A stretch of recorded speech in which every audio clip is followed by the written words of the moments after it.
Thanks for staying with us. You're watching Newsline. We're talking about the big loss for the pro-democracy groups in last Sunday's elections. And I've got Christopher Lau of People Power and Sin Chung Gai of the Democratic Party with me.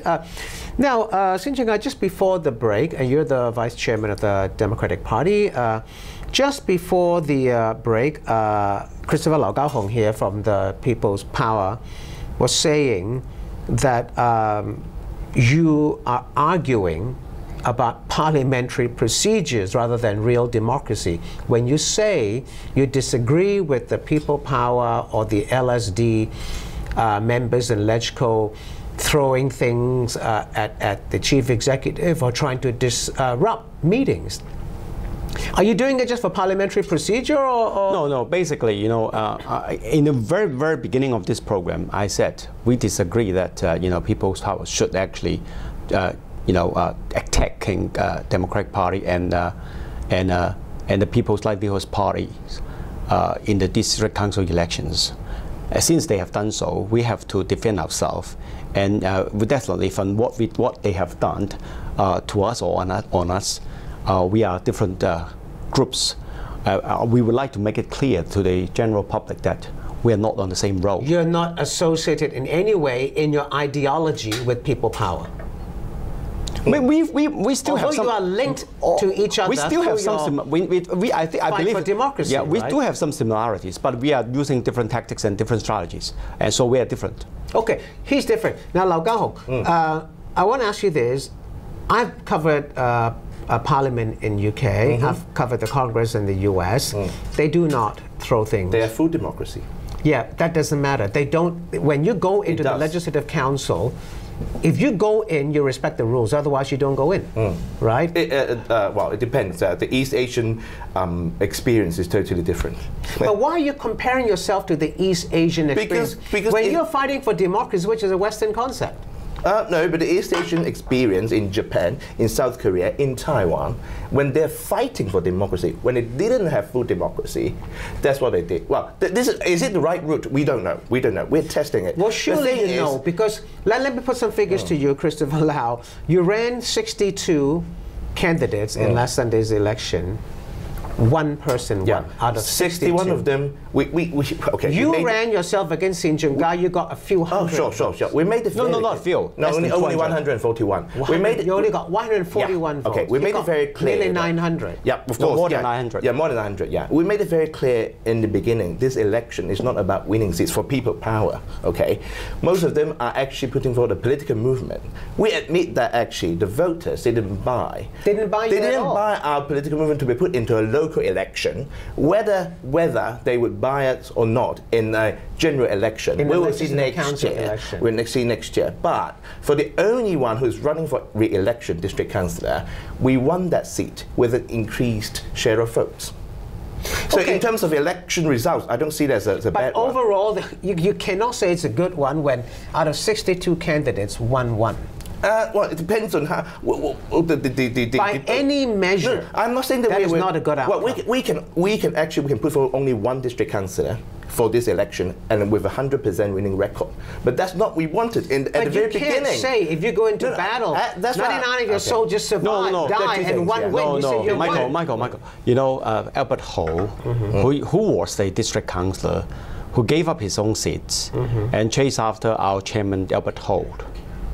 So, you know, they're tasked that I believe they're tasked to your Albert Chen ran against the chairman of the Democratic Party, Albert Ho, and your guy lost. Yep. So that's Albert Chen gave up his own seats. To chase after. We could have 2 seats actually, but so that's why why did your guy Albert Chen give up his own seat? Because we want to run against the Democracy Party's chairman. That was very clear in the beginning. We want to put forward a political agenda, political platform in this local election. Okay, you know what? The voters have spoken. Yep. Okay, you both know that the voters have spoken. You guys came out losing. The DAB, a so-called pro-establishment party, came out winning big. Democracy movement lost big. That we now know. Your tactics, throwing bananas, this and that and the other, disrupting LegCo meetings, the people did not buy it. At least in last Sunday's election, they didn't buy it.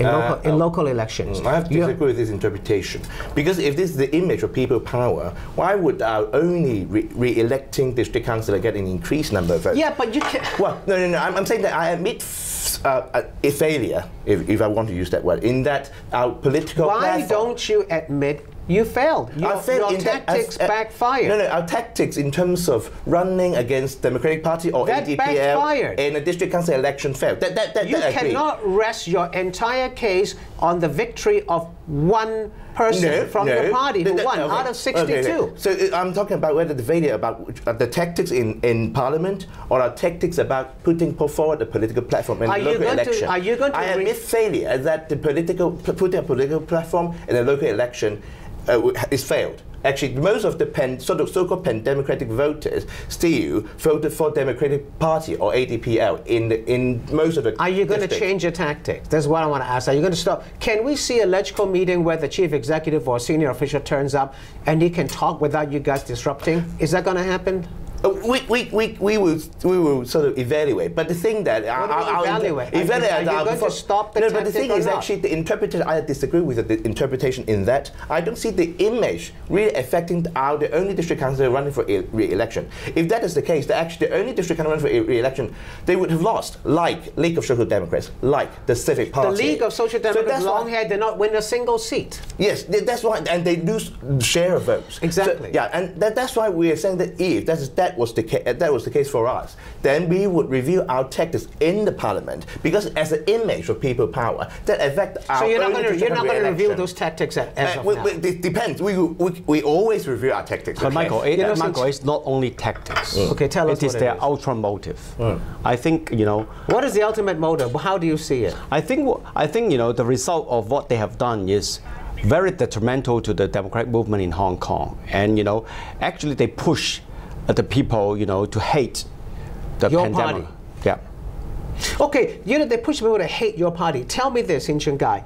You say there can never be a reconciliation. The Democratic Party has been in the councils for almost 20 years. But we are polite. We spoke. And you allow the other guy to speak. Yeah, and we are rationals, and they prove themselves to be rational. And we were allies. Yes. Tell me this. He said there's not going to be any reconciliation. You said there's not going to be any reconciliation. How do you see the movement, the democracy movement, in the future? Democratic Party will work together with People's Livelihoods Party, Civic Party, and some of others smaller independent. But not with the. But not with. What about with the LSD? Long hair's LSD. I think we have to wait and see. But definitely, LSD is still too violent to us. But this, the Civic Party, just a few days back, its leader, Alan Leung Ka-kit, also apologized because they also lost big. The reason they lost big was. Number one, they joined with your party to have a by-election. Yeah, the League of Social Democrats, yes. Okay, which the people didn't really support. And then they backed the right of a boat fight by foreign domestic helpers. And then their party represented the people who tried to block the Hong Kong-Zhuhai Macau bridge. So Alan Leung came out a few days back and says they don't back the for foreign and domestic. And they were polite in the Parliament. Yeah, I don't think we need to have any reconciliation with Civic Party because we have always been working closely. So we are friends. We may have differences on some of the policy issues, but we understand they have principles. We understand that we can work together. But that party's is. I think also that ship is sinking because the people didn't support the Civic Party. I think as well. No, even though your ship is sunk, this is only sinking. I'm not thinking we're sinking. Actually, we got quite good share of votes in our district. But never mind that. It's a different interpretation. No, I think Civic Party has principles. And do you support what they did in backing the foreign domestic helpers? Does your party support that? Our policy, we do not support the right of the foreign helpless. That's always been your policy. Yep. Do you support that policy? I support the right of domestic workers to have the right to apply for right of abode in Hong Kong. That's what the Civic Party did. Yes, of course. So you supported them to the right. Yeah, Michael, I urge you to ask this question. The public didn't even support that. Yeah, so I urge, Michael, you ask this question to the Democratic Party. Does the Democracy Party support the right of domestic helpers to apply? We supported the rule of law. You know, any people have the right to apply for judicial review if he or she and the thinks, High Court ruled. Yeah. So we support the rule of law. So okay, the rule of law said they had a right to apply. But you know, immigration policies is not based on equalities. Immigration policy is based on need basis. I agree. So they support the right to apply, but then the immigration department can block them. I've got a few minutes left. I'm going to ask you, the viewers out there who are supposedly who support democracy, they watch this show, and they see the two of you who used to be allies in the fight for democracy, sitting here and say there cannot be any reconciliation. What does the viewer do? How can the viewer then have hope for democracy in Hong Kong? You go first. I think, you know, Hong Kong is a diverse society. People can choose. Choose what? What they want, what they like, what they love. I agree with Mr. Sin on this, yeah. So you're asking the viewers out there who see the both of you as fighting for democracy, and the viewer out there, if that viewer is a democracy supporter, not all of them are, some of them are, you're asking those who support democracy to choose between you and you? How is that fair to the... No, but Mr. Sin saying that the Democratic Party and the People Power have different routes for fighting democracy, and they do not agree with our tactics or whatever road we're walking. Last few words. Let the voters to decide. Okay, 20 seconds. Democratic Party will work with our allies, excluding the People's Power. Excluding the People Power. Yeah. Okay, we'll have to end it right there. Thanks for watching. See you next week. Good evening.